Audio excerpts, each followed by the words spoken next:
Salut, c'est Alex, bienvenue pour le podcast numéro 19 donc de Réflexion entrepreneuriale, le podcast où je partage un petit peu comme ça mes trouvailles, mes coups de gueule et aussi des conseils que je trouve utiles en ce qui concerne l'entrepreneuriat. Et donc pour ce 19e épisode, je voulais partager avec vous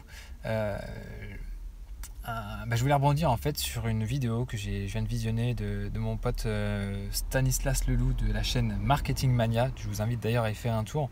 Et donc qui parle de manipulation des médias et plus précisément comment le site Rich Meet Beautiful a fait le buzz sans dépenser trop d'argent. Donc en fait ils ont réussi à faire en sorte que beaucoup de médias parlent d'eux parce que faut avouer que leur site est un petit peu tendancieux. Le but c'est de faire rencontrer des hommes ou des femmes avec de l'argent avec des étudiants et des étudiantes qui en ont moins et de trouver une entente commune pour effectuer des prestations.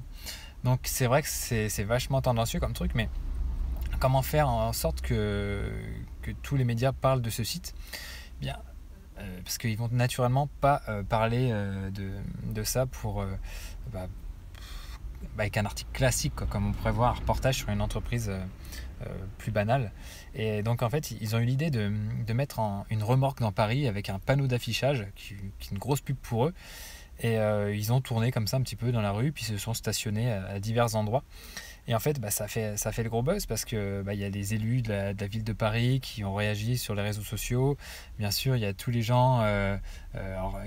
Stan appelle ça les gens qui veulent, je sais plus le terme exact, mais qui veulent montrer qu'ils sont vertueux sur Twitter, que c'est des gens bien, etc. Les gens du bien qui ont réagi sur Twitter. Et donc évidemment, ça leur a fait une pub du tonnerre. Et ils sont simplement arrivés à faire ce qu'ils voulaient faire. Et après, on pense ce qu'on veut de ce site. C'est pas le genre de site que j'irais promouvoir, on va dire. Mais voilà, il faut dire qu'ils ont bien joué le coup et ils ont su rebondir sur tous les leviers psychologiques. Surtout les leviers psychologiques à leur disposition.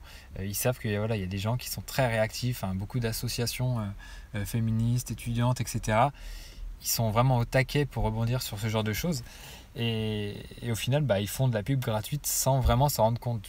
Et c'est pour ça qu'il faut vraiment se méfier des émotions quand il y a des vagues d'émotions comme ça qui envahissent l'espace public. Il faut vraiment se méfier, essayer de ne pas réagir tout de suite, essayer de se réfléchir qu'est-ce qu'on veut me faire et qu'est-ce qu'on veut me faire faire, pardon.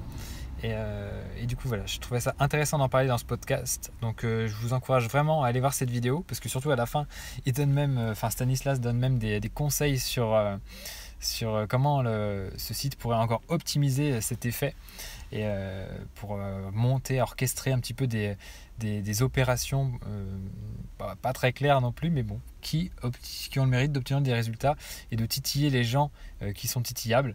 Donc après à vous de voir si ça s'applique à votre business. Peut-être qu'il y a des choses comme ça qui peuvent, exciter un petit peu les gens qui sont dans votre niche. Donc ça vaut peut-être le coup. Après, c'est pas super éthique, mais ça vaut peut-être le coup si vous avez besoin d'un gros coup de pub de tenter le coup. Voilà, j'ai dit beaucoup de fois le mot coup. Voilà.